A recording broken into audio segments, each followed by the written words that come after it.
स्वागत छ तपाईहरुलाई हाम्रो यस YouTube च्यानलमा। आज हामीले तपाईहरुलाई गण्डकी प्रदेशले मिति 2081 चैत्र 2 गते चौथो तहको प्रथम पत्रमा सोधिएको सामान्य ज्ञान खण्डको प्रश्नहरु र त्यसको समाधान सहित र अन्य थप जानकारीहरु लिएर आएका छौं र यस भिडियो सामग्रीमा समावेश भएका कुराहरु भरत खनाल ज्यूको फेसबुक पेजबाट साभार गरिएका हुन्, जुन चाहिँ भविष्यमा हुने अन्य प्रतिस्पर्धात्मक परीक्षाहरुमा सफलता हासिल गर्नको लागि अत्यन्त उपयोगी रहेको छ। आउनुहोस् साथीहरु, आजको भिडियो सुरु गरौं। प्रश्न नम्बर 1, विश्व प्रसिद्ध दाँतेको जन्म कहिले र कहाँ भएको थियो? सन् 1265 इटालीमा। अन्य जानकारीमा म्याडम क्युरीको जन्म 7 नोभेम्बर 1837 पोल्यान्डमा। अल्बर्ट आइन्स्टाइनको जन्म 14 मार्च 1879 जर्मनीमा। आइजक न्युटनको जन्म 15 डिसेम्बर 1642 मा बेलायतमा। ग्यालिलियोको जन्म फेब्रुअरी 15 1564 इटालीमा। प्रश्न नम्बर 2, विश्वको तेस्रो ठूलो महासागर कुन हो? हिन्द महासागर। अन्य जानकारीमा ठूलोदेखि सानो क्रम क्षेत्रफलको आधारमा प्रशान्त महासागर, आन्ध्र महासागर, हिन्द महासागर, कुमेरु महासागर र सुमेरु महासागर। त्यस्तै गहिराईको आधारमा हेर्दा प्रशान्त महासागर 4300 मिटर, हिन्द महासागर 39 मिटर, आन्ध्र महासागर 3700 मिटर, कुमेरु महासागर 2400 मिटर, सुमेरु महासागर 1330 मिटर। प्रश्न नम्बर 3, सबैभन्दा बढी भूपरिवेष्टित राष्ट्र भएको महादेश कुन हो? युरोप महादेश, जहाँ चाहिँ 18 वटा भूपरिवेष्टित राष्ट्रहरू रहेका छन्। अन्य जानकारीमा विश्वमा जम्मा 48 वटा भूपरिवेष्टित राष्ट्रहरू रहेका छन्, जसमा एसियामा 12 वटा, अफ्रिकामा 16 वटा र दक्षिण अमेरिकामा 2 वटा गरेर जम्मा 48 वटा रहेका छन्। प्रश्न नम्बर 4, फादर अफ इनोभेसन भनेर चिनिने वैज्ञानिक को हुन्? Thomas Alva Edison. प्रश्न नम्बर 5, प्रशान्त महासागरको सबैभन्दा गहिरो भाग कुन हो? मारियाना ट्रेन्च, जुन चाहिँ 11,034 मिटर रहेको छ। अन्य जानकारीमा आन्ध्र महासागरको गहिरो भागको नाम पुटोरीको द्वीप हो, जुन चाहिँ 8,138 मिटर रहेको छ। त्यस्तै हिन्द महासागरको गहिरो भागको नाम जाभा ट्रेन्च हो, जसको गहिराई चाहिँ 7,450 मिटर रहेको छ। त्यस्तै प्रश्न नम्बर 6, रहस्यमय ग्रह प्लानेट अफ मिस्टेरी भनेर चिनिने ग्रह कुन हो? शुक्र ग्रह। प्रश्न नम्बर 7, कोत पर्व हुँदा नेपालको प्रधानमन्त्री को थिए? फतेजङ शाह। प्रश्न नम्बर 8, कुन आवधिक योजनाबाट बटम टु एप्रोच अवधारणा ल्याइएको हो? 8औं योजनाबाट।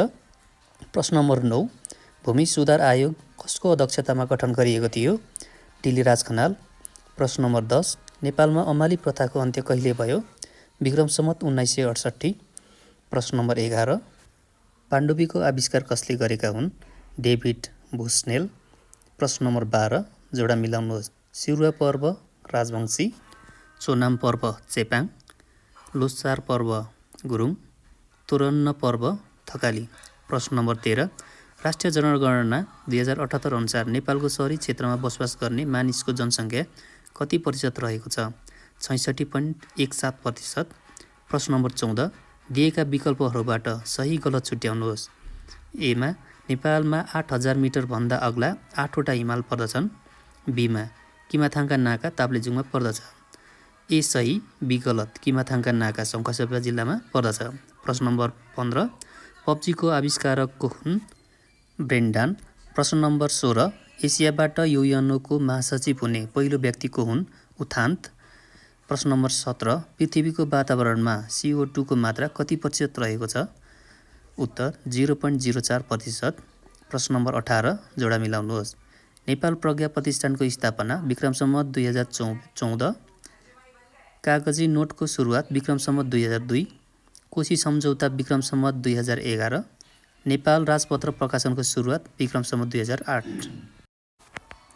प्रश्न नम्बर 26, T20 क्रिकेट विश्वकप 2024 मा प्लेयर अफ द टुर्नामेन्ट हुने खेलाडी को हुन्? जसप्रित बुमरा, उनी इन्डियाका हुन्। प्रश्न नम्बर 27, हरितगृह प्रभाव पत्ता लगाउने वैज्ञानिक को हुन्? Joseph Fourier. प्रश्न नम्बर 28, तलका भनाइहरू विचार गर्नुहोस्। ए, सार्क बडापत्रमा 10 धारा रहेका छन्। बी, नेपाल युएनओ भन्दा पहिले सार्कको सदस्य भएको थियो। ए सही, बी गलत। प्रश्न नम्बर 29, प्रदेशको एकल अधिकारमा कुन पर्दछ? कृषि आयकर। प्रश्न नम्बर 30, आरएनए बेसिसमा कुन पर्दैन? थाइमिन पर्दैन। प्रश्न नम्बर 31, अमेरिकी स्वतन्त्रता सङ्ग्रामको नेतृत्व कसले गरेका थिए? George Washington. प्रश्न नम्बर 32, जोडा मिलाउनुहोस्। अन्तर्राष्ट्रिय मानवाधिकार घोषणापत्र सन् 1948, सार्कको स्थापना सन् 1985, युएनको स्थापना सन् 1945, नेपालले युएनको सदस्य प्राप्त गरेको सन् 1955। प्रश्न नम्बर 33, दिएका विकल्पहरूबाट सही गलत छुट्याउनुहोस्। ए. मध्यकाल र आधुनिक कालको बीचको अवधिलाई पुनर्जागरण काल भनिन्छ। बी. फ्रान्सेली राजक्रान्ति सन् 1789 भएको थियो। प्रश्न नम्बर 34, विश्वमा सर्वप्रथम भ्याट लागू गर्ने देश कुन हो? फ्रान्स। प्रश्न नम्बर 35, नारायण हिटी दरबारका डिजाइनर को हुन्? बी. फोन। प्रश्न नम्बर 36, बजाङ्गी राजा भनेर चिन्ने व्यक्ति को हुन्? जय पृथ्वीबहादुर सिंह। भिडियोलाई अन्तिमसम्म हेरेर साथ दिनुभएकोमा यहाँलाई धेरै धेरै धन्यवाद। यहाँहरूको सफलताको शुभकामना। धन्यवाद।